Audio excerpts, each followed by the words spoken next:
నమస్తే. అన్ని పార్టీల టార్గెట్ అధికార ప్రతిపక్ష పార్టీల టార్గెట్ ఇప్పుడు ఎంపీ ఎలక్షన్స్. అందులో భాగంగా అసలు ఎలక్షన్లకి ముందు ఎమ్మెల్యే ఎలక్షన్లకి ముందున్న వాతావరణం ఇప్పుడు మళ్ళీ నెమ్మదిగా స్టార్ట్ అవుతున్నది. సో అది ఇంకా మరింత పీక్ స్టేజ్కి చేరే అవకాశం ఉంది.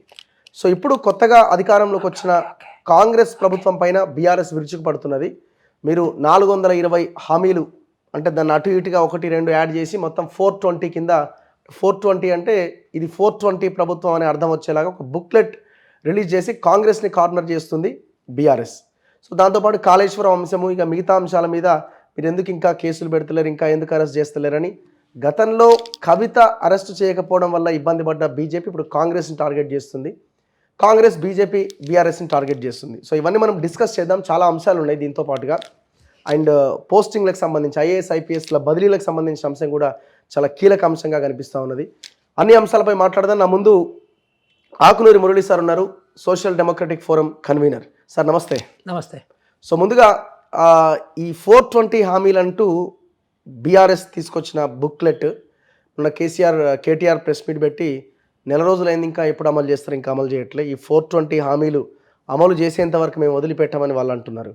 సో ఎట్లా కనిపించింది మీకు కేటీఆర్ ప్రెస్ మీటు ఇవన్నీ విన్న తర్వాత? ఇందులో ఒక అహంకార పూరిత ధోరణి అయితే కనబడుతుంది చాలా క్లియర్గా.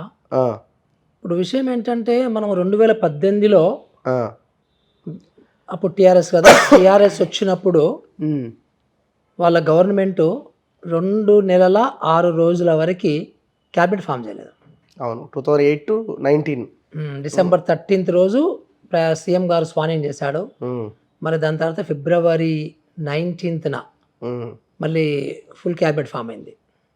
అవును, అంటే ఇప్పుడు నేను చేస్తే ఒకటి మీరు చేస్తే ఒకటి అట్లా మాట్లాడొద్దు కదా, తప్పు కదా.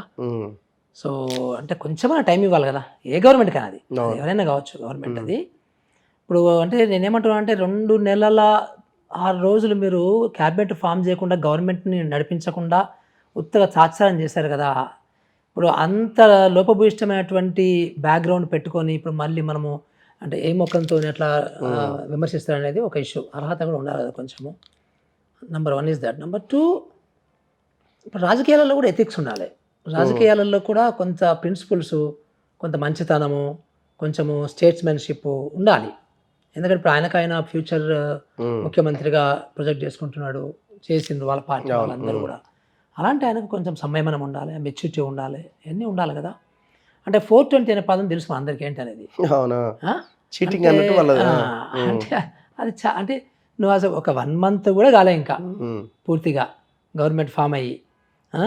అంటే అది ఏ గవర్నమెంట్ అనే కావచ్చు నా ఉద్దేశంలో. ఒక 1 month కూడా పూర్తి కాకుండా నీకున్నటువంటి 9.5 సంవత్సరాల పరిపాలనని 9 years వరకు కొత్త రాష్ట్రం అని అన్నారు కదా. చిన్నపిల్లగాడు కదా, చిన్నపిల్లగా నడిపియాలి కదా, అట్లా అన్నారు కదా. తప్పు కదా, అది చాలా తప్పు. అది అట్లా చేయకూడదు. కేటీఆర్ గారు అట్లా చేయకూడదు. సో మరి అంటే కేటీఆర్ గారికి ఎవరు చెప్తారో నాకు తెలియదు, కానీ అలాంటి సలహాలు అంత దుగుడే అంటే ప్రజలు గమనిస్తుంటారు, చాలా ఈజీగా గమనిస్తుంటారు ప్రజలందరూ కూడా. సో డెఫినెట్గా ఒకటి చెప్పాల్సిన విషయం ఏంటంటే ఇప్పుడు కొత్త ప్రభుత్వంలో అంటే పాత గవర్నమెంట్లో చూడని ప్రజాస్వామ్యాన్ని కొత్త గవర్నమెంట్లో మనం చూస్తున్నాం. అవును, అంటే మంత్రులు రివీల్ చేసుకుంటున్నారు, మంత్రులు నిర్ణయాలు తీసుకుంటున్నారు, మంత్రులు యాక్సెసిబిలిటీ ఉంది ప్రజలకి. అట్లా ముఖ్యమంత్రి కూడా నిర్ణయాలు తీసుకుంటున్నాడు. రోజు డిపార్ట్మెంట్ తర్వాత డిపార్ట్మెంట్ రివ్యూ చేసుకుంటున్నారు, కొత్త డెసిషన్స్ చేస్తున్నారు, కొత్త నిర్ణయాలు చేస్తున్నారు. అట్లాగే హామీలకు సంబంధించి కూడా ఎక్సర్సైజ్ చేస్తున్నారు. ఆల్రెడీ 2-3 హామీలు కూడా నెరవేరినవి, అంటే ఆల్రెడీ మొదలు పెట్టేసి ఇంప్లిమెంట్ చేశారు. చాలా ఫాస్ట్గా వెళ్తుంది. అట్లాగే క్లియర్ కట్గా అడ్మినిస్ట్రేషన్ రివ్యాంపింగ్ కూడా, అంటే ఎక్కడ ఏ ఆఫీసర్ సూటబుల్లో దేనికి అనేది కూడా ఆ రకంగా పోస్టింగ్స్ కూడా జరుగుతున్నవి. అంటే it's happening. So happening governance అనాలి మనము. అంటే ప్రభుత్వము పరిగెత్తుతుంది, నడుస్తుంది, ఎఫెక్టివ్గా పరిపాలన జరుగుతుంది అనేది మనం గమనిస్తున్నాం జాగ్రత్తగా. ఇప్పుడు అలాంటి దాన్ని అప్రిషియేట్ చేయకుండా 420 అని అంటే ముందే ఊహించి 100 రోజుల్లో ప్రభుత్వం పడిపోతుందని, అది అన్డెమోక్రటిక్, అప్రజాస్వామికం, అది కరెక్ట్ కాదు అది. సో అది దాన్ని మనలాంటి వాళ్ళందరం కూడా దాన్ని డెఫినెట్గా ఖండించాలి, కరెక్ట్ కాదు అది. సో ఇంకా ఆయన మాట్లాడే దాంట్లో సో ప్రజల్లో ఒక ఫేక్ ప్రాపగండా ప్రచారం చేయడం వల్లనే మేము ఓడిపోయినాం, ఈ దేశంలో ఎవరూ ఇవ్వని ఉద్యోగాలు మనమే ఇచ్చిన, మన రాష్ట్రమే ఇచ్చింది, సో అదంతా ఫేక్ ప్రచారం వల్ల వాళ్ళు కొంత వినడము దాని ద్వారా పోయింది అంటున్నాడు తప్ప మా మిస్టేక్స్ ఉన్నాయని మాత్రం ఎక్కడ ఒప్పుకుంటలేడు. ఏదో చిన్నగా ఏదో కొన్ని ఉన్నాయని చెప్తున్నారు తప్ప ఓవరాల్గా ప్రచారమే తప్పుగా జరిగింది. ఇంకా కేసీఆర్ని ముఖ్యమంత్రి అనుకుంటున్నారు ప్రజలు. కేసీఆర్ ముఖ్యమంత్రిగా లేడా అని ఏడికి పోయినా అడుగుతున్నారు, డైజెస్ట్ చేసుకోలేకపోతున్నారు. సో ఇట్లాంటివి పదే పదే మాట్లాడుతున్నారు. అంటే ఇంకో మాట కూడా అన్నాడు ఆయన, 32 మెడికల్ కాలేజీల బదులు 32 యూట్యూబ్ పెట్టుకుంటే ఛానల్స్ పెట్టుకుంటే మేము గెలిచే వాళ్ళము అంటున్నారు. అంటే ఇప్పుడు ఆడిన అబద్ధాలు సరిపోలేదు, ఇంకా ఎక్కువ అబద్ధాలు ఆడి ఉండాల్సిందే అనేది మనకి కనబడుతుంది అందులో. సో అంటే అదే అంటున్నా, ఇది ఎంత అప్రజాస్వామికం అంటే ఇప్పుడు గత పరిపాలన అంతా మనం చూసాం కదా, చాలా క్లియర్గా చూసాం కదా మనము. సో వాళ్ళు అంటే ఉద్యోగాలు అంటే మనకి ఇప్పుడు ఉద్యోగాలు నన్ను అడగద్దు మీరు, అట్లా దారిన పోయి ఏ నిరుద్యోగం అడిగే చెప్తారు కదా. అంటే మనం చూసాం కదా, ఎన్నిసార్లు మాట్లాడుకుంటాం వీటి గురించి మనము. ఇప్పుడు లక్షల మంది 35 లక్షల మంది నిరుద్యోగులు ఉంటే నువ్వు పట్టుమని 1 లక్ష ఉద్యోగాలు కూడా ఇవ్వకుండా సో మేము అందరికంటే ఎక్కువ ఇచ్చామంటే అది కరెక్ట్ కాదు కదా. ఇప్పుడు ఉద్యోగాలు అంటే ఒకటి ఏంటంటే, ఉద్యోగాలు అంటే ఓన్లీ ప్రభుత్వ ఉద్యోగాలు కాదు, ప్రభుత్వ ఉద్యోగాలు ఎప్పటికీ కూడా అందరికీ ఇవ్వడానికి కుదరదు. అది ప్రపంచంలో ఏ దేశంలో కూడా అట్లా జరగదు. సో ఉద్యోగాలంటే డీసెంట్ ఎంప్లాయ్మెంట్ అంటే ఒక మంచి ఒక ఉపాధి అనేది, అది ఒక సాఫ్ట్వేర్లో ఒక ఉద్యోగం కావచ్చు, ఒక కంపెనీలో ఒక ఉద్యోగం కావచ్చు, ఒక సెల్ఫ్ ఎంటర్ప్రైజ్ కావచ్చు. ఒక ఉపాధి అనేది డిగ్నిఫైడ్గా డిగ్నిటీతో ఉండేవి క్రియేషన్ చేయాలి. ఎవరు క్రియేషన్ చేస్తారు అంటే గవర్నమెంట్ చేస్తుంది. సో గవర్నమెంట్ అలాంటి వాతావరణాన్ని నెలకొల్పుతుంది అనమాట. సో దానికి గవర్నమెంట్కి చాలా చాలా అవకాశాలు ఉంటాయి. ఒక చిన్న అవకాశం ఏంటంటే, మనము మన రాష్ట్రంలో పెట్టే ప్రతి కంపెనీకి, ప్రతి పరిశ్రమకి, ప్రతి ఏజెన్సీకి సింపుల్ ఒక రూల్ పెట్టచ్చు కదా. సో 75% మంది మా తెలంగాణ వాళ్ళ పిల్లలకి మీరు ఇవ్వండి అనేది పెట్టగలిగితే, అది పెట్టడంలో పెద్ద సమస్యలు ఏం లేవు మనకి. ఎందుకు సమస్యలు లేవంటే, నేను ఏమంటున్నా అంటే, పరిశ్రమల వాళ్ళకి, కంపెనీల వాళ్ళకి ఉద్యోగస్తులు కావాలి, వాళ్ళ క్యాండిడేట్స్ కావాలి. సో వాళ్ళు క్యాండిడేట్స్ ఎత్తుకుంటారు. నేనేమంటున్నా అంటే, మన క్యాండిడేట్స్ని, మన తెలంగాణ వాళ్ళనే ట్రైనింగులు ఇచ్చి వాళ్ళకి, బాబు మేము మంచి వాళ్ళకి, మీకు ఎలాంటి వాళ్ళని కావాలంటే అలాంటి వాళ్ళని ఇస్తాం మేము. ఏదో అల్లటప్ప వాళ్ళని, వాళ్ళకి ఏం క్యాపబిలిటీస్ లేని వాళ్ళకి, స్కిల్స్ లేని వాళ్ళకి, ఇంగ్లీష్ రాని వాళ్ళకి ఇవ్వము, మేము అన్ని నేర్పించి మీకు ఇస్తాం. సో ఆ నేర్పించే ప్రక్రియలో మేము ఒక 3 నెలలు 4 నెలలు 6 నెలలు నేర్పిస్తాం మా పిల్లలకి. సో మీరు మాత్రం ఇవ్వాలి. ఎందుకంటే మనం కరెంట్ ఇస్తున్నాం, మనము భూమి ఇస్తున్నాం, మనము నీళ్ళు ఇస్తున్నాము, మనము లైసెన్స్ ఇస్తున్నాము. సో మనకు ఆ ఎన్విరాన్మెంట్ అంతా కంపెనీకి ఇచ్చినప్పుడు కంపెనీ వాళ్ళు కూడా వింటారు, సమస్య లేదు. అది ఇప్పుడు కొత్త గవర్నమెంట్ అది చేయాలి, మనకి పాలసీ చేయాలి. సో అలాంటి ఏం చెప్పకుండా, ఒక్కసారి కూడా కనీసం ఉద్యోగాలు ఎట్లా కల్పించాలనేది అనేది ఒక్క నిమిషం కూడా ఎప్పుడు మాట్లాడకుండా, ఒకరు పెట్టకుండా. సో ఇప్పుడు మనం అలాంటి ఇంకా అబద్ధాలు ఆడుతున్నారు. That is a problem. అంటే ఇంకెన్ని సంవత్సరాలు అబద్ధాలు ఆడతారు మీరు? ఇంకా అయిపోయింది. ప్రజలు మీకు తీర్పిచ్చారు, కొన్ని రోజులన్నా మీరు ఓపిక పట్టండి. మీరు కొన్ని రోజులు మీరు ప్రజల యొక్క ఆ రిజల్ట్ని, ప్రజలు ఇచ్చినటువంటి తీర్పుని మీరు కొంచెం రెస్పెక్ట్ ఇవ్వాలి కదా. ఆ రెస్పెక్ట్ ఇస్తున్నారు కనబట్టంలే మనకి. అంటే ప్రజల పిచ్చోళ్ళు అన్నట్టుగానే మాట్లాడుతున్నాను. మేమెంత బాగానే చేశామో ప్రజలే మమ్మల్ని సరిగ్గా అని మాట్లాడుతుంటే అది ప్రజల్ని ఇన్సల్ట్ చేసినట్టు కదా, అది తప్పు కదా. ఇప్పుడు కేసీఆర్ని ముఖ్యమంత్రి అనుకుంటున్నాం ఇంకా అని జనం అనుకుంటున్నారంటే, మరి కామారెడ్డిలో ఎమ్మెల్యేగానే ఓడగొట్టారు కదా. ఎగ్జాక్ట్లీ, అక్కడ ఎమ్మెల్యేగానే ఓడగొట్టారు ఆయన. నిజంగా కూడా అంత గొప్ప తెలంగాణ పిత అయితే మరి అక్కడ గెలవాలి కదా, ఎమ్మెల్యే గెలవాలి అంటే షేమ్ కదా. సో ఇంకొక ముఖ్యమైన అంశము పోస్టింగ్ల విషయం. ఇప్పుడు స్మితా సబర్వాల్ లాంటి ఆమెని అంటే క్యాడర్ లేని పోస్ట్లో పెట్టినట్టు, నాన్ క్యాడర్ పోస్ట్లో పెట్టినట్టున్నారు. సో ఇట్లా కొన్ని పోస్టింగ్స్లో చేంజెస్ చాలా క్లియర్గా కనిపిస్తున్నాయి. సో ఇవి మీరు సాటిస్ఫై అవుతున్నారా? అంటే ఇది కొంత ప్రజాపాలన దిశగా, అడుగులన్న దిశగా ఆలోచిస్తున్నారా, లేకపోతే ఏమన్నా మిస్టేక్స్ జరిగినాయా, పొరపాట్లు జరిగినాయా? లేదు, అంటే రేవంత్ రెడ్డి గారు ఏ మాట కామాట మనం చెప్పుకోవాల్సింది ఏంటంటే, ఆయన ఇంక్లూజివ్ పరిపాలన, అందరినీ కలుపుకొని పోయే పరిపాలన చేస్తున్నాడు. డెఫినెట్గా మనం గమనించాలి అది. సో అంటే ఇంత ముందులాగా ఒకటే కులానికి ప్రాధాన్యత లాగా అట్లా లేవు. ఇప్పుడు పాత గవర్నమెంట్ ఏం చేసింది, సో వాళ్ళ కులం వాళ్ళని ఎక్కడెక్కడో రామ అనుకునే ముసలోళ్ళని తీసుకొచ్చి ఐఏఎస్ పోస్ట్లో పెట్టింది, నాన్ ఐఏఎస్ వాళ్ళని ఐఏఎస్లో పెట్టింది. సో ఇప్పుడు అంటే ప్రపంచంలో కూడా ఎక్కడ జరగకపోయేది, రిటైర్మెంట్ అయినాక 10 సంవత్సరాలు 9 సంవత్సరాలు 8 సంవత్సరాలు సో ఒకటే పోస్ట్లో, ఐఏఎస్ ఆఫీసర్ ఒకటే పోస్ట్లో 9 సంవత్సరాలు. మన శ్రీధర్ గారిని చూసినట్లయితే 2002లో రిటైర్ అయిన ప్రభాకర్ రావు తెచ్చి అదే అంటున్నాను, అది కూడా నాన్ ఐఏఎస్ తీసుకొచ్చి ఐఏఎస్లో పెట్టడము. తర్వాత అందులో వాళ్ళ కులం వాళ్ళని మెయిన్గా, అంటే మన వరంగల్ గోపాలరావుని చూసినట్లయితే, లేకపోతే ప్రభాకర్ రావు, మనోహర్ రావు, మురళీ మనోహర్, EMC 9 సంవత్సరాలు రిటైర్మెంట్ అయినా 9 సంవత్సరాలు. అంటే ఇది ఎంత అప్రజాస్వామిక పరిపాలన ఇది. కొన్ని వాళ్ళు గొప్ప ఇంజనీర్లు అంటే వాళ్ళకి కట్టిన ఇంజనీర్ అన్నీ చూస్తున్నాం మనం, ఏం కట్టిన వాళ్ళు, ఎట్లా జరుగుతుంది, ఏం జరుగుతుంది చూస్తూనే ఉన్నాం కదా. అంటే దానికి మనం కంపేర్ చేస్తే ఈరోజు మనం చూస్తున్నటువంటి పోస్టింగ్లు కానీ, ఈరోజు మనం చూస్తున్నటువంటి పరిపాలన కానీ, ఈరోజు మనం చూస్తున్నటువంటి ప్రజావాణి, ప్రజా పరిపాలన కానీ, సో అవన్నీ కూడా మనకు మార్పులు కనబడతాయి. ప్రజలు చూస్తున్నారు కదా, డెఫినెట్గా మార్పులు కనబడుతున్నాయి కదా. సో మనం అంటే మేబీ ఫ్యూచర్లో ఏమన్నా నెగిటివ్స్ వస్తే మనం దాని గురించి మాట్లాడుకోవచ్చు కానీ, but as and today I think అది కనబడుతుంది, కొట్టొచ్చేట్టు కనబడుతుంది మనకి. అంటే మనం ప్రజలందరూ కూడా బీఆర్ఎస్ పరిపాలన చూసిండ్రు, నాలాంటి వాళ్ళు నీలాంటి వాళ్ళని చూసినాము, మన అందరిని చూసిన వాళ్ళంటే ఇప్పుడు జరుగుతున్నటువంటి పరిపాలన కూడా మనం చూస్తున్నాం కదా. ఎందుకు ఇప్పుడు సెక్రటరీ కలకలాడిపోతుంది? సెక్రటరీకి వెళ్తే మీకు కొన్ని వందల మంది, వేల మంది ముఖ్యమంత్రిని కలుస్తున్నారు, మంత్రులను కలుస్తున్నారు, సెక్రటరీని కలుస్తున్నారు, పోలీసులను కలుస్తున్నారు కదా. సో ఇప్పుడు మనకి అంతకుముందు అట్లా కనిపించిందా మనకి? లేదు. నెంబర్ 1. ఇంతకుముందు అసలు ఎవరైనా కానీ ఫోన్లు మాట్లాడేవాళ్ళ, ఏదైనా అధికారులు కానీ ఎంప్లాయీస్ కానీ గవర్నమెంట్ ఎంప్లాయీస్ ఫోన్లు మాట్లాడేవాళ్ళ, భయపడేవాళ్ళు ఇట్లా మాట్లాడడానికి. ఈరోజు అందరూ మాట్లాడుతున్నారు కదా. అంటే అన్ని రకాలుగా మనం చూసినట్లయితే ఈవెన్ మీడియా వాళ్ళు కూడా, సో ఇప్పుడు మీలాంటి వాళ్ళు కూడా, సో మీలాంటి వాళ్ళు కూడా ఇన్ఫర్మేషన్ యాక్సెస్ చేయడానికి కూడా చాలా ఈజీ అయిపోయింది. సో ఇంతకుముందు అసలు ఇన్ఫర్మేషన్ ఇవ్వడానికి భయపడేవాళ్ళు. సో ఇప్పుడు నాకు ఎంతమంది ఇన్ఫర్మేషన్ ఇస్తున్నారో, సార్ ఇది సార్ అది సార్ అని చెప్పేసి వాళ్ళే ప్రొయాక్టివ్గా వచ్చి సమాచారం ఇస్తున్నారు, మొత్తం బుక్స్ ఇస్తున్నారు, సమాచారం ఇస్తున్నారు, ఏది అడితే అది ఇస్తున్నారు, టక ఇచ్చేస్తున్నారు. సో ఇవన్నీ కూడా మనకి ఒక ప్రజాస్వామ్య పాలనకి ప్రతిబింబాలు కదా. సో ఇప్పుడు ఈ స్మితా సబర్వాల్ లాంటి వాళ్ళని ఆ పోస్ట్లో పెట్టడం మీరు ఎట్లా చూస్తున్నారు? మీరు ఆమె గురించి ఒక ట్వీట్ చేస్తే అది పెద్ద వైరల్ అయినట్టున్నది. సో ఆమె చివరికి రిప్లై ఇచ్చుకోవాల్సిన పరిస్థితి వచ్చింది. అవును, ఈమె ఉన్నారు, నవీన్ మిట్టల్, అమోయ్ కుమార్, ఇట్లాంటి వాళ్ళు చాలా మంది ఉన్నారు. నిజానికి ఇప్పుడు నవీన్ మిట్టల్, అమోయ్ కుమార్ వీళ్ళ మీద చాలా చాలా నెగటివ్స్ ఉన్నవి. భూ కుంభకోణాలు అని చెప్పేసి అందరూ చాలా పెద్ద ఉన్నాయి. అది కొంచెము ప్రభుత్వం, కొత్త ప్రభుత్వం ఇద్దరి మీద కూడా యాక్షన్ తీసుకోవాలి, ఇద్దరి మీద కూడా నిష్పక్షపాతంగా ఎంక్వైరీ చేయాలి. ఏం లేకపోతే ఫైన్, బట్ అందరికీ మాత్రం డౌట్స్ ఉన్నవి. సో కొత్త గవర్నమెంట్ కూడా ఈ ఇద్దరి మీద కూడా డెఫినెట్గా సో ఒక ఎంక్వైరీ పెట్టి అసలు గత 2-3 సంవత్సరాల నుంచి జరుగుతున్నటువంటి భూమికి సంబంధించినటువంటి ట్రాన్సాక్షన్స్ అన్నిటి కూడా బయటకు లాగాలి. లాగడం అంటే నేను నెగిటివ్ చెప్పడం లేదు, వాళ్ళ ముందు డౌట్ పెట్టలేదు నేను. సో నిష్పక్షపాతకంగా వాళ్ళు క్లియర్గా అంటే వాళ్ళు తీసుకున్న నిర్ణయాలు కరెక్ట్ ఉన్నాయా లేవా అనేది మాత్రము ఒక సీనియర్ అధికారులతో, ఒక సురేష్ చంద్ర లాంటి ఉన్నారు, బిఆర్ మీనా లాంటి వాళ్ళు ఉన్నారు, అంటే రెవెన్యూ ఎక్స్పర్ట్స్ ఉన్నారు ఇందులో చాలామంది.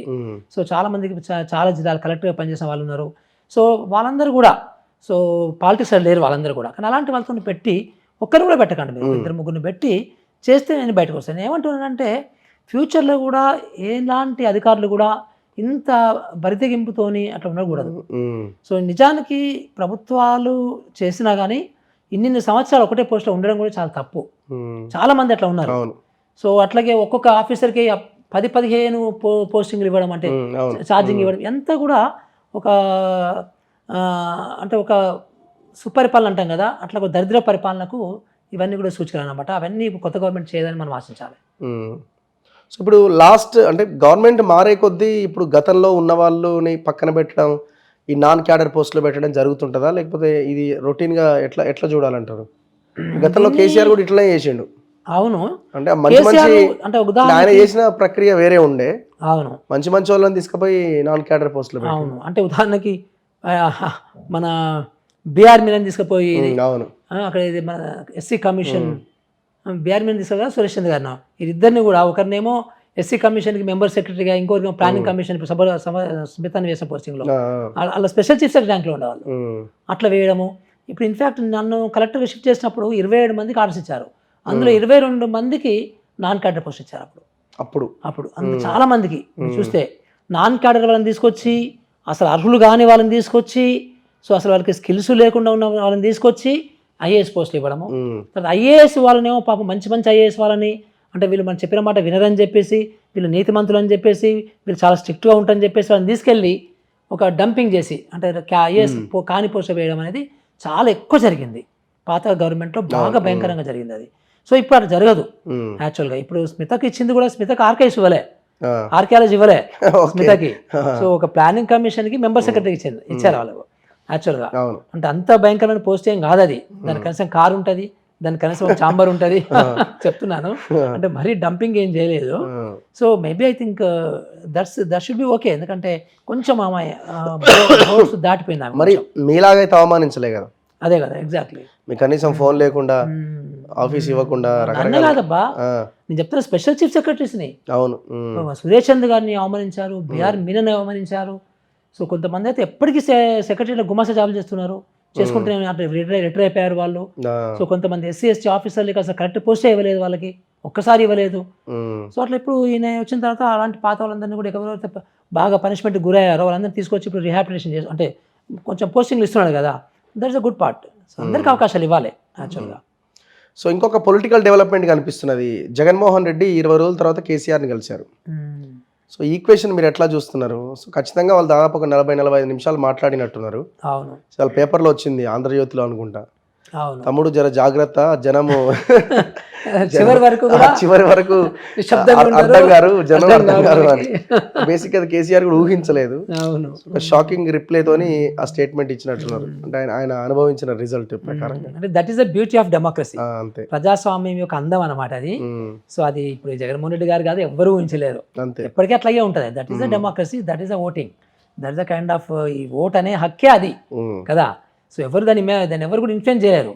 సో ఒక తెలంగాణ ఓటర్లు ఒక చాలా మంచి ఒక ఫలితం ఇవ్వడం ఏంటంటే, సో ఎంత డబ్బు పంచినా కానీ ఆ డబ్బుకు తగ్గట్టుగా ఓటేయలేదు వాళ్ళు, వాళ్ళ సొంతంగా వాళ్ళు ఓటేశారు. అది గ్రేట్ థింగ్ అనమాట. సో అది రిపీట్ అవుతుంది, అన్ని చోట్ల రిపీట్ అవుతుంది అది. అంటే ఈ దేశంలో ఇప్పుడు ఎందుకంటే 1976, 77లో కూడా ఎమర్జెన్సీకి ఎగనెస్ట్గా ఇందిరాగాంధీ ఓడించారు. అవును. సో మళ్ళీ అదే ఇందిరాగాంధీ మళ్ళీ గెలిపించారు. మళ్ళీ ఇంకో కొత్త గవర్నమెంట్ వచ్చి పిచ్చి చేస్తే అంటే సరిగ్గా చేయాలని చెప్పే ఉద్దేశంతో మళ్ళీ ఓడించారు. అంటే చాలా చూడండి, చాలా జాగ్రత్తగా చూస్తే ఎంతటి వాళ్ళనైనా కానీ ఓడించేస్తారు ప్రజలు అనేది సమాచారం మటు క్లియర్గా ఉంది. సో జగన్మోహన్ రెడ్డి అంటే ఇప్పుడు వీళ్ళంతా ఈ పరామర్శలు కూడా రాజకీయాలనబ్బా. ఫార్చునేట్లీ అది ఎవరు పరామర్శించారు కానీ పరామర్శలు కూడా రాజకీయాలని అనిపిస్తుంది నాకైతే. ఇప్పుడు నాకు బాగా నచ్చలేదు అబ్బా ఒక పర్సన్, ఎందుకంటే ప్రజలకి అన్యాయం చేస్తున్నాడు, ప్రజలకు నష్టం చేస్తున్నాడు. సో ప్రజలకు అతని వల్ల బాగా నష్టం జరిగింది, మోసం గురైనరు అంటే నేను నా జీవితం కూడా మన కలను వాళ్ళ నేను అంతే. నాకు 1000 కోట్లు ఇచ్చినా నేను వాళ్ళని కలను, 1000 కోట్లు ఇచ్చినా పరామర్శం చేయలేను. అది సహజమైనటువంటి ప్రక్రియ అది. ఇప్పుడు అసహజం ఏంటంటే అదే మనకు ఇదే కేసీఆర్ గారు అన్నారు, నేను బొంత పరువును ముద్దు పెట్టుకుంటా అని. సో మాట వరుసకు అన్నాడు అది. బట్ అట్లా బొంత పురుగును ముద్దు పెట్టుకున్న వాళ్ళు ఏదైనా చేస్తారు కదా. బొంత పురుగు ఎందుకు ముద్దు పెట్టుకోవాలి? సో కదా, ఎందుకు ముద్దు పెట్టుకోవాలి? ముద్దు పెట్టుకోవాల్సిన అవసరమే లేదు. నీకు కొన్ని వాల్యూ సిస్టమ్ పెట్టుకొని నువ్వు సహజంగా ప్రవర్తించాలి, సహజమైనటువంటి బిహేవియర్ ఉండాలి. కానీ ఒక అసహజమైన బిహేవియర్ ఉండకూడదు. ఈ పరామర్శలు అలాంటి పరామర్శలే నా ఉద్దేశంలో, to be frank with you. So ఇద్దరి రిలేషన్ ఎట్లా చూస్తున్నారు మీరు? అంటే ఇద్దరు friendly relations. Friendly relation. Friendly relations. మొన్నటి ఎలక్షన్లో కూడా జగన్ కేసీఆర్ గెలవాలని అనుకోని ఉంటాడా? అంతే కదా, సహజం కదా, వెరీ న్యాచురల్ కదా. ఎందుకంటే జగన్మోహన్ రెడ్డి గారు కాంగ్రెస్ని హేట్ చేస్తారు, బాగా హేట్ చేస్తారు. ఎందుకంటే జగన్మోహన్ రెడ్డి గారు ఇప్పుడు సోనియా గాంధీ గారు కానీ అంటే అప్పుడు ఆయనకు అనుగుణంగా పార్టీ నిర్ణయాలు తీసుకోలే కదా. సో ఆ రకంగా ఆయన కొంత కష్టపడ్డాడు, మళ్ళీ ఆ గవర్నమెంట్లో ఆయన జైలుకి పోయాడు. సో ఇవన్నీ ఫ్యాక్ట్స్ కదా, ఎవరైనా కానీ సింపుల్గా ఊహించవచ్చు కదా. సో సహజంగా కూడా జగన్మోహన్ రెడ్డి గారికి కాంగ్రెస్ అనేది నచ్చదు. సో బీజేపీనేమో బయట ఏమనుకున్నా లోపల ఆయనకు బీజేపీలో నచ్చదు. అది కూడా మనకు అందరికీ తెలిసిన విషయం, పెద్ద విషయం కాదు అది. కానీ బికాజ్ గవర్నమెంట్ ఆఫ్ ఇండియాలో అది ఉంది కాబట్టి, ఆయనకు కొన్ని అప్లికేషన్స్ ఉన్నాయి కాబట్టి, సో బయట కానీ విమర్శించుకున్నా కానీ జనరల్గా బీజేపీ ఎవరు నచ్చరు, ఏ గవర్నమెంట్ నచ్చదు ఫర్ దట్ మ్యాటర్. ఒక బీజేపీ వాళ్ళు తప్ప నీకు దేశంలో ఉన్న ఏ పార్టీ కూడా బీజేపీ నచ్చదు. సో సహజంగా కూడా సో ఆ రకంగా వీళ్ళిద్దరు కూడా కొంచెం ఫ్రెండ్లీగా ఉంటారు, సహజంగా ఫ్రెండ్సే కావాలంతా కూడా. సో రేపు ఎంపీ ఎలక్షన్స్ రాబోతున్నాయి. సో అన్ని పార్టీలు దాని మీదనే కాన్సన్ట్రేట్ చేస్తున్నారు. సరే, కాంగ్రెస్ వర్సెస్ బీజేపీగా ఉండే అవకాశం ఉంది. మన లాస్ట్ వీడియోలో కూడా ఈ అంశం మాట్లాడుకున్నాం. కానీ బీఆర్ఎస్ చాలా విపరీతమైన ప్రయత్నాలు చేస్తున్నది. ఇప్పుడు సోషల్ మీడియాలో సేమ్ ఎమ్మెల్యే ఎలక్షన్లు ఎట్లాగైతే చేసారో యూట్యూబ్ ఛానల్స్ని కొంత స్ట్రెంథన్ చేసుకునే ప్రయత్నం వాళ్ళు, ఎందుకంటే దాని ద్వారానే ఓడిపోయిన కేటీఆర్ వాటిని కొంత స్ట్రెంథన్ చేసుకుని కొన్నింటిని దగ్గర చేసే ప్రయత్నం ఒకటి చేస్తున్నాడు. సో దాంతోపాటు మినిమం ఒక 5 అన్న గెలిస్తేనే మన పరువు నిలబడుతున్న ఒక దీనిలో ఉన్నట్టు కనబడుతున్నది ఉనికి కనీసం. సిచ్యువేషన్ ఏమో దారుణంగా ఉన్నది పరిస్థితి. సో ఎట్లా అంటే ఇప్పుడు వీళ్ళు ఎంత ఎక్కువ ఉన్న కొత్త గవర్నమెంట్ ప్రచారం చేస్తే, ఎగ్రెసివ్గా ప్రచారం చేస్తే అంత నెగిటివ్ మార్క్స్ వస్తాయి యాక్చువల్గా. నిజానికి వాళ్ళకి అర్థం కావటం లేదు అది. సో నువ్వు ఎన్ని అబద్ధాలు ఇప్పుడు 420 అని పెడితే ప్రజలందరూ కూడా చేరించుకుంటారు, సహజంగా చేరించుకుంటారు ఎవరైనా కానీ అది కదా. అంటే మరీ గింత అసహనమా అప్పుడే అని ఎవరైనా అనుకుంటారు. అది ఆయనకు అర్థం కావట్లేదు, ఎందుకంటే ఆయన బచ్చగాడే కదా, పొలిటికల్గా మెచ్యూరిటీ ఉన్న మనిషి కాదు. ఆయనకన్నా పెద్ద మెచ్యూరిటీ ఉంది అనుకుంటారు కానీ పెద్ద మెచ్యూరిటీ ఉన్న మనిషి అయితే కాదు కదా, మనకు అర్థమవుతుంది కదా. సో ఇప్పుడు అంటే ఆ ఉనికి గురించి సహజంగా కూడా ఎనీ రాజకీయ పార్టీ ఉనికి గురించి ప్రయత్నిస్తుంది, దాని గురించి చాలా కష్టపడుతుంది, అంతా సహజమే అదంతా కూడా. అయితే నేను అంత ఈజీగా బీఆర్ఎస్ని తీసాను నేను. ఎందుకంటే బీఆర్ఎస్ క్యాడర్ ఉంది, సో బీఆర్ఎస్ దగ్గర వనరులు ఉన్నవి, డబ్బు ఉంది, ఆర్గనైజేషన్ ఉంది. సో అంత ఈజీగా it is Congress versus BJP కాదు. సో ఇది పక్కా ట్రయాంగిలే ఉంటుంది, మళ్ళీ పక్కా ట్రయాంగిలే ఉంటుంది. కానీ ఇప్పుడు చాలా మంది కొత్త ఓటర్స్ ఉంటారు కదా, కొత్త ఓటర్స్కి బీఆర్ఎస్ ఏం చేసింది అనేది ఎలక్షన్స్ కంటే ముందు తెలియదు. ఇప్పుడు ఎలక్షన్స్ తర్వాత బీఆర్ఎస్ ఏం చేసింది అనేది కాంగ్రెస్ వాళ్ళ ఆ శ్వేతపత్రాలు కావచ్చు, లేకపోతే మీడియాలో వచ్చినటువంటి ఫ్యాక్ట్స్ కావచ్చు, సో తర్వాత అందరం కూడా బయట మాట్లాడుతున్న విషయాలు కావచ్చు, ఓ బీఆర్ఎస్ ఇట్లా చేసిందా అనేది కొత్త ఓటర్స్కి పడుతుంది. సో దాని ద్వారా బీఆర్ఎస్కి కొంత నష్టం చేయడానికి అవకాశం ఉంటుంది. అట్లాగే కాంగ్రెస్ పరిపాలన చూస్తున్నారు ఇప్పుడు. అంతకుముందు ఇప్పుడు ప్రగతి భవన్కి అట్లా బ్యారికేడ్స్ ఉండడము, సో దాన్ని తీసేయడము, సో అంతకుముందు ఎవరు పోకపోవడము, మంత్రులు కూడా పోకపోవడము, ఎమ్మెల్యేలు పోకపోవడము, ఐఏఎస్ ఆఫీసర్లు పోకపోవడం ప్రగతి భవన్కి. సో ఇప్పుడు ఈరోజు ప్రగతి భవన్కి ఎవరైనా పోవడము, సో ముఖ్యమంత్రిని ఎవరైనా పోవడము, సెక్రటరీని ఎవరైనా కలవడము, సో ఇట్లా చాలా విషయాలు ప్రజలు చూస్తున్నారు. ఓహో ప్రజాస్వామ్యం ఇట్లుంటుందని కొత్త వాళ్ళకి అర్థమవుతుంది. ఇంతకుముందు కొత్త వాళ్ళకి ఏమైనా అర్థమైంది అంటే ఓ ఇట్లా ఉంటుంది అనుకునేవాళ్ళు, అంటే కేసీఆర్ ముఖ్యమంత్రి అంతా ఇట్లాగే ఉండాలి, సో మంత్రులు అంటే ఇట్లాగే ఉండాలి అనుకున్నారు వాళ్ళు. సో ఆ కొత్త ఓటర్లకి ఇప్పుడు కాంగ్రెస్ అడ్వాంటేజ్ వస్తుంది అది. సో ఈ పరిపాలనలో టకటక ఇప్పుడు మనకి నేను కూడా అనుకోలేదు ఇది ఫ్రీ బస్ అనేది మహిళలకి నేను ఇంత ఉపయోగించుకుంటా అనుకోలేదు నేను. బట్ లెఫ్ట్ అండ్ రైట్ ఉపయోగించుకుంటే అది ఒక ఎంపవర్మెంట్ అది. సో ఉమెన్ కి బయటికి రావడం అనేది ఒక ఎంపవర్మెంట్ అది నిజానికి. సో అది ఒక వెరీ పాజిటివ్ సైన్ అది. సో ఆ రకంగా ఇప్పుడు కొత్తవి అన్నీ కూడా అట్లాగే ఇంతకుముందు వాళ్ళు ప్రచారం చేసినట్టుగా మీరు కారు గుర్తు ఓటు వేయకపోతే పెన్షన్ రాదు, కారు గుర్తుకు ఓటు వేయకపోతే రైతు బంధు రాదు, కారు గుర్తుకు ఓటు వేయకపోతే కరెంటు పోతుంది, అవన్నీ కూడా అబద్ధాలు అనేది అందరు ప్రజలకు అర్థమైపోయింది కదా. సో ఈ రకంగా కొత్త ఓటర్లు ఇంకా దానికి నెగిటివ్గా ప్రభావితం అవుతారు, ఇటు కాంగ్రెస్కు పాజిటివ్గా ప్రభావితం కావడానికి అవకాశం ఉంది. ఈ మధ్య కాలంలో మళ్ళీ బీజేపీ వాళ్ళు అబద్ధాల ప్రచారాలు చేసుకుంటూ, చాలా దారుణమైనటువంటి అబద్ధాలు వాట్సాప్ యూనివర్సిటీ ప్రచారం చేసుకుంటూ, వాళ్ళు ఒక పెయిడ్ నెట్వర్క్, సో ప్రతి గ్రామంలో ఒక యూత్ని పెట్టి ఆ యూత్కి సైకిల్ మోటర్ ఇచ్చి వాళ్ళకి జీతాలు ఇచ్చి వాళ్ళ ద్వారా వాట్సాప్ యూనివర్సిటీలని స్ప్రెడ్ చేసి, సో ఆ రకంగా వాళ్ళు కొంత ఓట్లు పోగేసుకుంటారు. సో బట్ తెలంగాణ ప్రజానీకం అంత నిజం నమ్మదు కానీ, బట్ ఇది ఈ ముగ్గురికి సంబంధించినటువంటి ట్రయాంగులర్ ఫైటే అవుతుంది. సో ఇది సలహా మండలి పెడుతున్నారు, అందులో మీరు కూడా ఉండబోతున్నారు అన్నది ఒక చర్చ నడుస్తున్నది. రేవంత్ రెడ్డి చైర్మన్ గా మీకేమైనా కాల్ చేశారా, లేకపోతే? నాకు అలాంటి కాల్ ఏం రాలేదు కానీ, బట్ ప్రజా సలహా మండలి అనేది యాక్చువల్గా సెంట్రల్ కేంద్రంలో ఉన్నప్పుడు సోనియా గాంధీ అధ్యక్షతన ఉన్నట్టు ఉండేది. నేషనల్ అడ్వైజరీ కౌన్సిల్ అని ఉండేది అది ఒకటి. సో అలాంటిది పెడితే బాగానే ఉంటుంది డెఫినెట్గా. అట్లాంటి పెడితే కొన్ని అడ్వాంటేజెస్ ఉన్నాయి, కొన్ని డిసడ్వాంటేజెస్ ఉన్నాయి దాంట్లో. ఓకే. సో దానికంటే కూడా నా రికమెండేషన్ ఏంటంటే దేనికి అది అడ్వైజర్ని పెట్టుకోవడం బెటర్ వాళ్ళు. సో ఇదేమవుతుందంటే ఇప్పుడు ఎట్లా ఉంటుందంటే, మీరు అంటే ఫ్రాంక్ మాట్లాడుతున్నాను నేను. సో ఎట్లా ఉంటుందంటే ఇది ఇప్పుడు ఈ అడ్వైజర్స్ చాలా థియరిటికల్గా, చాలా ఐడియల్గా ఉంటారనమాట, అంటే చాలా ఆదర్శమైనటువంటిది. కానీ ఇక్కడ రాజకీయాలేమో కొన్ని ప్రాక్టికల్గా ఉంటాయి, సో ప్రాక్టికల్గా ఉంటవి, ఇవన్నీ ఉంటాయి. సో ఈ రెండింటికి మ్యాచ్ చేయడం అనేది కొంచెం కష్టమైంది. అది బ్యాలెన్స్ చేయడం అనేది నిజంగా కూడా చాలా కష్టం. సో అంటే ఒక మెచ్యూర్డ్ సొసైటీలో, ఒక మెచ్యూర్డ్ గవర్నెన్స్లో అది చాలా బాగా ఉంటుంది. ఇప్పుడు అక్కడ మీరు గవర్నమెంట్ ఆఫ్ ఇండియాలో అప్పుడు సోనియా గాంధీ చైర్పర్సన్గా ఉన్నప్పుడు చేసింది ఏంటంటే అది చాలా మంచి ఎక్స్పెరిమెంట్. అక్కడ ఏంటంటే వాళ్ళు డే ఇన్ అండ్ డే అవుట్లో అడ్మినిస్ట్రేషన్కి సంబంధించి చూసుకోలే వాళ్ళు ఏం చేస్తుంటే కొత్త విధానాలు, కొత్త చట్టాలు, కొత్త పాలసీలు. ఉదాహరణకి ఎంజీఎన్ఆర్జీఎస్ ఉపాధి హామీ పథకం సంబంధించిన చట్టం తయారు చేశారు. రైట్ టు ఇన్ఫర్మేషన్ ఒక బ్రహ్మాండమైనటువంటి చట్టం అది డెమోక్రసీలో. అది మామూలు అయితే ఎవరు చేయరు. అప్పుడున్నటువంటి సోనియా గాంధీ ఆమె ఆలోచన విధానం ద్వారా, మన్మోహన్ సింగ్ యాక్సెప్టెన్స్ ద్వారా వచ్చింది. కానీ మామూలు ఇప్పుడు మన మోడీ లాంటి వాళ్ళు, మన కేసీఆర్ లాంటి వాళ్ళు అయితే అలాంటి వాటిని కాయమే చేస్తారు మొత్తం కూడా కదా. ఎందుకంటే అది ప్రజలు ఆయుధం, అది పెద్ద ఆయుధం అది కదా. సో అలాంటిది అప్పుడు NAC, national advisory council right to education చేశారు వాళ్ళు. సో అట్లా కొన్ని బ్రహ్మాండమైనటువంటి ఒక విధానాలని, చట్టాలన్నీ తయారు చేశారు అన్నమాట. సో తయారు చేసి వర్క్షాప్స్ పెట్టి చాలా ఒక ప్రొఫెషనల్ జాబ్ చేశారు వాళ్ళు. సో ఇక్కడ రాష్ట్రంలో అట్లాంటిది ఉండదు. అంటే ఇక్కడ మనకి అంతంత చట్టాలు చేసే అంత పని మనకు ఉండదు. అక్కడ చట్టాలు అక్కడ తయారవుతాయి. సో స్టేట్ లెవెల్ చట్టాలు అంటే భూమికి సంబంధించిన చట్టాలు, సో ఆరోగ్యానికి సంబంధించిన చట్టాలు, కొన్ని చట్టాలు మాత్రం ఇక్కడ చేయగలం. కానీ బట్ అక్కడ మాత్రం మీకు చాలా చట్టాలు చేయాల్సి వస్తుంది, చాలా పెద్ద. ఎందుకంటే అక్కడ ఒకటి చేస్తే మొత్తం 140 కోట్ల మంది సంబంధించినటువంటి ఇన్ఫ్లుయెన్స్ చేస్తుంది అనమాట. అందుకని అక్కడ ఉన్న పని వేరు, ఇక్కడ సలహా మండలి పని వేరు ఉంటుంది. సో అది కంపేరబుల్స్ కాదు, ఈ రెండు కంపేరబుల్స్ కాదన్నమాట. సో అందుకనే నాకు I have my own doubts. ఇక్కడ సలహా మండలి పెడితే అది కరెక్టా కాదనేది మేబీ ఐ థింక్ గవర్నమెంట్ ఇంకా వాళ్ళు డీప్ ఆలోచిస్తున్నారు. బట్ నాదైతే అంత పెద్ద పని చేయదు. కానీ బట్ రేవంత్ రెడ్డి గారు చెప్పింది ఏంటంటే, ఆయన చెప్పింది రిపీటెడ్ 2-3 చోట్ల చెప్పింది ఏంటంటే, నేను తెలంగాణలో అంటే తెలంగాణలో ఇంతకుముందు జరిగినటువంటి ప్రభుత్వ విధ్వంసానికి సంబంధించి ఎగనెస్ట్గా ఉన్నటువంటి మేధావులు కానీ, లేకపోతే ఒక మంచి సబ్జెక్ట్ ఉన్నటువంటి మేధావులు కానీ, సో ఎవరైతే ఉన్నారో అలాంటి వాళ్ళ సేవలు వాడుకుంటున్నాడు కానీ సలహా మండలి ఫామ్ చేస్తా అని చెప్పి ఆయన చెప్పలేదు ఇక్కడ కూడా. పెద్ద బ్రేకింగ్స్ వచ్చినాయి. మీరట, ఆర్ఎస్ ప్రవీణ్ కుమార్ గారట, ప్రొఫెసర్ నాగేశ్వర్ అట, సో వీళ్ళందరి పేర్లు ఇందులో కొంత ఊహాగానం కూడా కనబడుతుంది మనకి. ఇది ఎట్లా సింక్ అయితే చాలా కష్టంగానే అది అది అది అది కొంచెం ఊహాగానం కూడా మనకు కనబడుతుంది అందులో.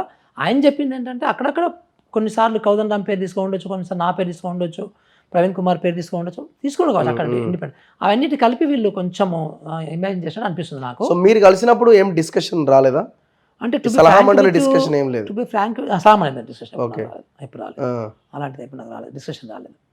కానీ కాకపోతే అంటే ఒక పాజిటివ్గా సీఎం గారు మనము కలిసి మాట్లాడదాము, సో కొన్ని విషయాలు చేయాలి, మనం మంచి చేయాలి తెలంగాణకి, సో అందరం కలిసి పనిచేద్దాం అన్నట్టుగా అన్నది మాత్రం అన్నారు. సో ఇంకా మీకైతే ఏం ప్రపోజల్ మీ ముందు పెట్టలే?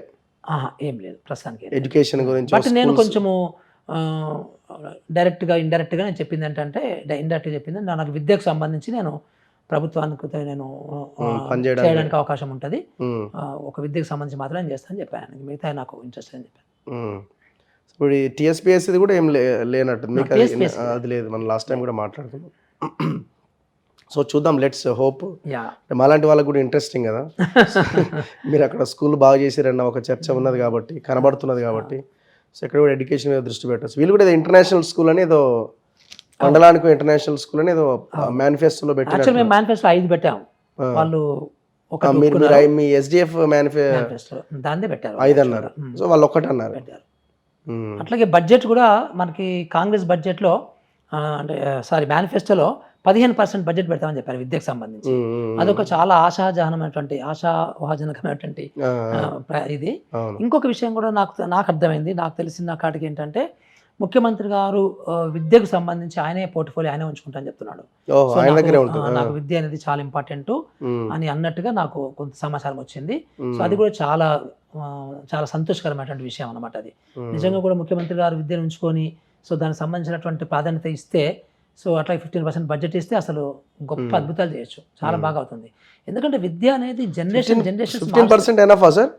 చాలు చాలు, 15% ఎనఫ్.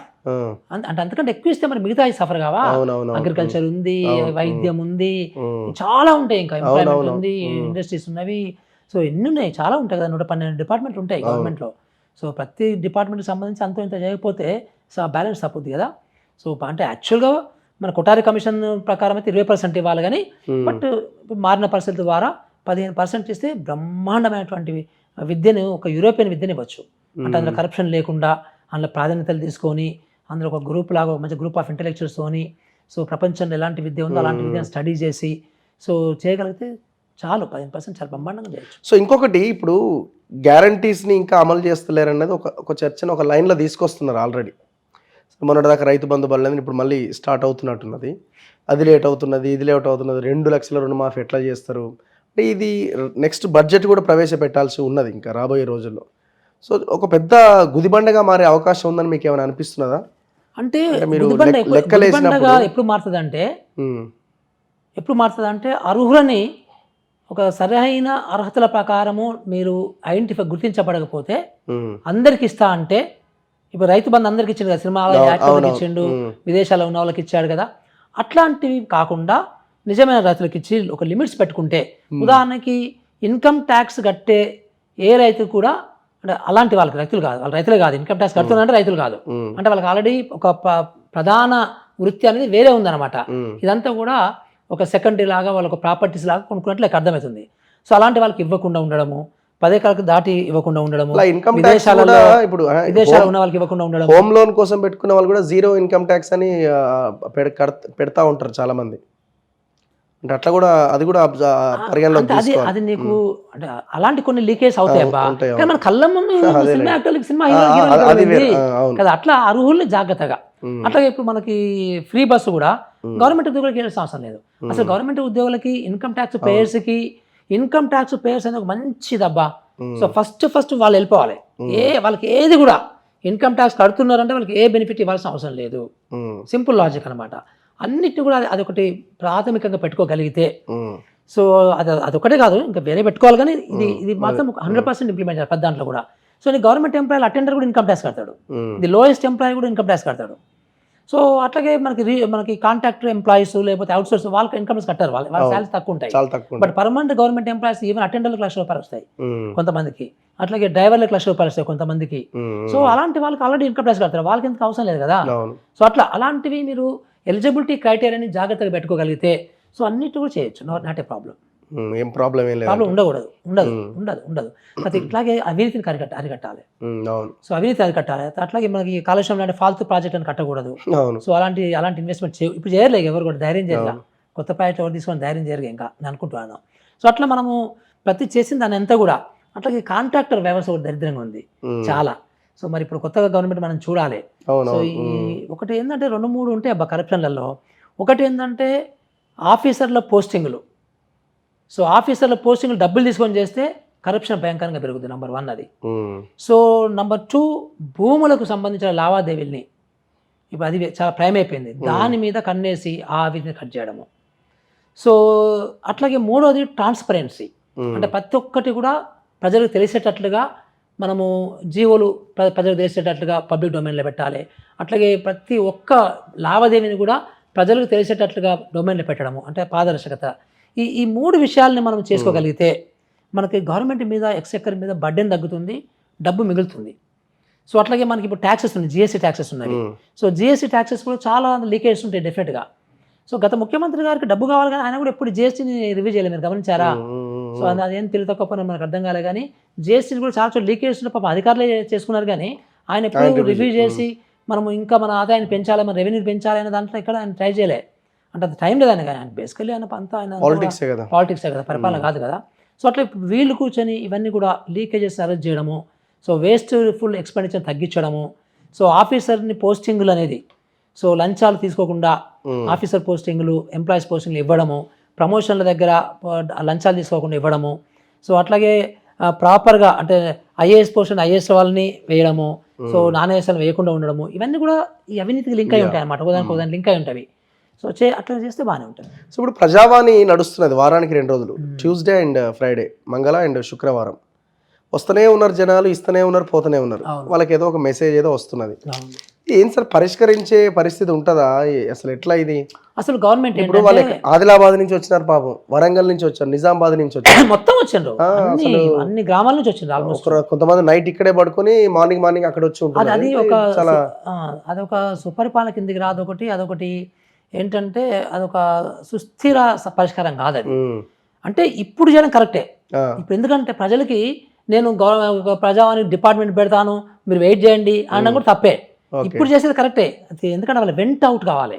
సో ప్రజలకు ఒక వెంట అవుట్ కావాలి. ఇంతకుముందు అంతా మూత పెట్టి ఉన్నారు కదా, సో ఎక్కడికి ఇవ్వాలనో ఎవరికి ఇవ్వాలనో ఏం అర్థం కాకుండా ఉంది. ఇప్పుడు తీసుకోవడం చాలా ఇంపార్టెంట్, తీసుకున్నారు. ప్రజలకు కష్టమైనా కానీ తీసుకోవడం ఇంపార్టెంట్, అది అంతవరకు కరెక్టే.